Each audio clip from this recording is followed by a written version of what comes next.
सार्थक काही, प्राण्या करी सार्थक काही, अंतिम श्वासी नाम पाही. बस.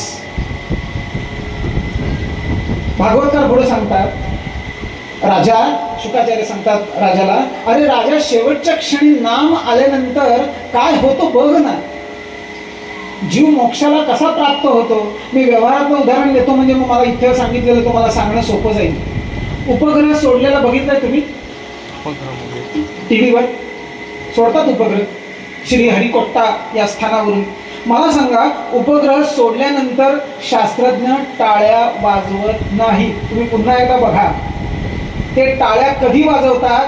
जेव्हा तो सोडलेला उपग्रह पृथ्वीच्या ऑर्बिटच्या बाहेर गेल्यानंतर, जिथं गुरुत्वाकर्षण शक्ती नाही आहे आता, तिथं गेल्यानंतर तो ज्या ऑर्बिटमध्ये त्यांना फिरणं अपेक्षित आहे त्या ऑर्बिटमध्ये त्यानं एक फेरी पूर्ण केली की इथून मग टाळ्या वाजतात.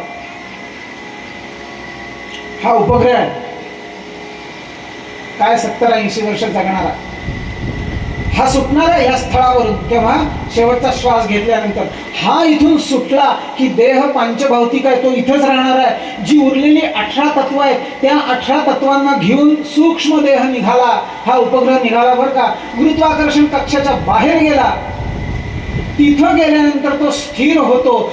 हा जाताना जर नामा बरोबर गेला तर तो त्या गुरुत्वाकर्षण स्थितीच्या बाहेर गेल्यानंतर तो स्थिर होतो. नाही, त्या कॉस्मॉस एनर्जी मध्ये, त्या चैतन्यामध्ये तो एकरूपच होतो. पटत नाही अजून? तुमचे चेहरे सांगतात मला सगळं. गुरुजी मुद्दा असा पटवून देतात की श्रोत्यांनी हो म्हटलंच पाहिजे. पुढचं उदाहरण लगेच. माझं काही नाही बरं का, हे सगळी गुरुकृपा आहे. खरंच गुरुकृपा आहे. गुरुजी म्हणाले, फुगा हवा आत आहे, त्याच्यात टाचणी माझ्या हातात आहे. टाचणी त्या फुग्याला लावली. आतही हवा आहे, बाहेरही हवा आहे. टाचणी लावायचा अवकाश किती सेकंदामध्ये, मायन्यूट फ्रॅक्शन ऑफ सेकंदामध्ये आतली हवा बाहेरच्या हवेशी झाली एकरूप. दाखवता का आता हवा आतली आणि बाहेरची?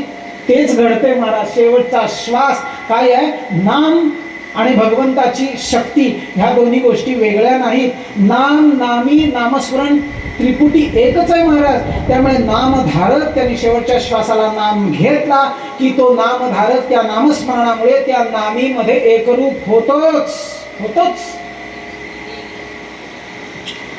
म्हणून तर तुकोबांनी हट्ट धरलाय, याजसाठी केला होता अट्टहास, याजसाठी केला होता अट्टहास, याला शेवटच गोड भावा, शेवटचा दिस गोड भावा, याजसाठी केला होता अट्टहास, याजसाठी केला होता अट्टहास, याजसाठी केला होता अट्टहास, होता अट्टहास. असा हट्ट करा. हट्ट नाही बरं का, अट्टहास. हट्ट नाही. हट्ट, दुराग्रह, दुर्गुण आहेत ते. अट्टहास म्हणजे निर्धार, निश्चय करा. होतंय. रोज नित्य नामस्मरण करा. माळेवर करू नका. सवय लागण्यासाठी स्मरणी ठीक आहे, तिचं नावच स्मरणी आहे, स्मरण देणारी स्मरणी. परंतु अखंड आत चालला पाहिजे जप. ज्ञानदेवा मौन जपमाळ अंतरी, धरोनी श्री हरी जपे सदा. आत एक माळ दिली की 6 अहम 6 अहम 6 अहम. मीच तो आहे, मीच तो आहे. तो आणि मी वेगळा नाही. रोज सकाळी 1.5 तास ध्यान केलं, अर्धा तास ध्यान केलं की तो बोध घ्यायचा आणि दिवसभर त्याच बोधामध्ये, त्याच अंडरस्टँडिंग मध्ये सगळे व्यवहार करायचे. बघा कसे शुद्ध व्यवहार होतात, कसा आनंद प्रपंचात प्राप्त होतो. अंडरस्टँडिंग मात्र ते पाहिजे. राजा, आणि इतकंच करायचंय रे, शेवटचं श्वसी नाव घे. 7 दिवस दिलेत तुला, म्हणत राम राम म्हणत बस.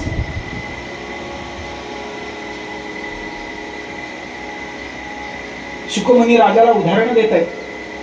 शेवटचा श्वास सांभाळलेले लोक बघ राजा. खटवांग राजाचं उदाहरण दिले. अरे खटवांग राजाला 1 तास फक्त मिळाला होता. 1 तास उरला खटवांग राजासी, भाग्य दशा त्यासी प्राप्त झाली. 1 तास राहिलाय ना, त्यानं नामस्मरण केलं आणि नामस्मरणामध्येच हा देह ठेवला, मोक्ष प्राप्ती करून गेली. अरे राजा तुझ्याकडे 7 दिवस आहेत, म्हण राम राम राम राम. पण असं आहे, नुसतं त्याला नाम घे आणि मी निघून जातो असं म्हटलं तर तो घेऊन बसेलच असं नाही. कंटाळा येणार शेवटी नामस्मरणाचा, सारखं किती घेणार ना. तो बोध राहणं गरजेचं आहे, लक्षात घ्या. तो बोध, ते अनुसंधान राहणं गरजेचं आहे. प्रत्येक वेळेला वैखरीनं राम राम म्हटलंच पाहिजे असं नाही. आत कुठेतरी ते अनुसंधान झालं पाहिजे, राहिलं पाहिजे की ते नाम जे चालू आहे, ज्या नामीचं मी नाम घेतोय तो नामी आणि मी वेगळं नाही, ह्या अंडरस्टँडिंग साठी नाम आहे. बरोबर आहे ना. आता त्याला काहीतरी सांगितलं पाहिजे. आज त्याचं नाम चालू केलेलं आहे, परंतु 7 दिवस काढायचे आणि म्हणून राजाला आता साधन दिलं बरं का या शुकाचार्याने. अनुग्रह दिलाच, शिष्यत्व पत्करलंच, त्याचं नाम घे म्हणून सांगितलं. पण आता एक साधन आणखीन एक दिलं त्याला. काय साधन दिलं तर राजा तुला आता ध्यान शिकवतो. ध्यान आणि नाम. मी कालपासून सांगतोय भागवताचे 2च विषय आहेत, ध्यान आणि नाम. सुंदर असं ध्यान शिकवलंय राजाला.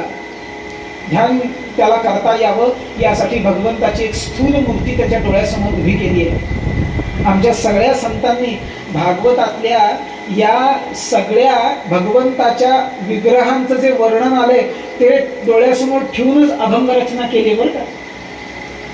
मी बर हुकूम सांगेन तुम्हाला अभंग, आता मला वेळ नाही तितकं सांगायला, तरी पण सांगेन.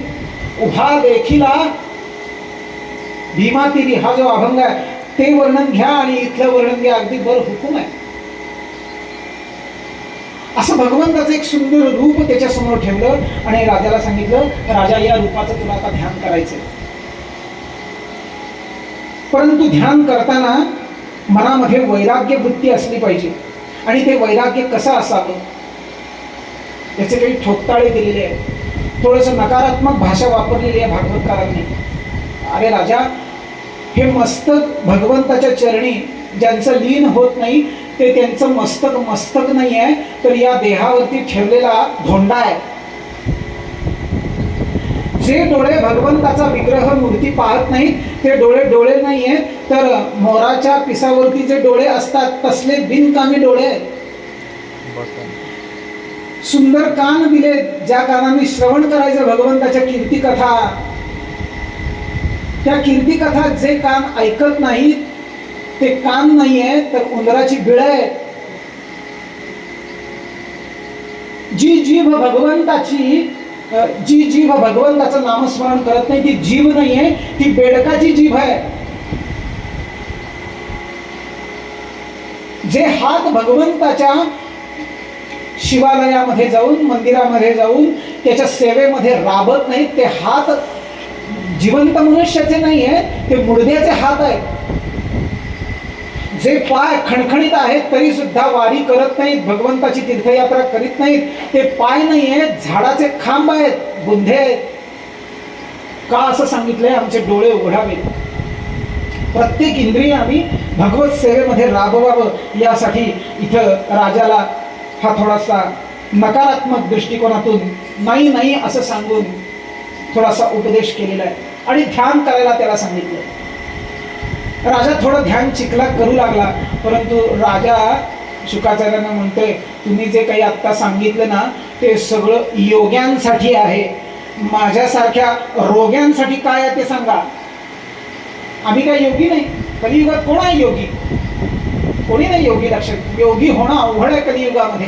ती आमच्याकडे पात्रता नाही, धारणा नाही, तेवढी शक्ती नाही, तेवढी समज नाही, तेवढी बुद्धी नाही.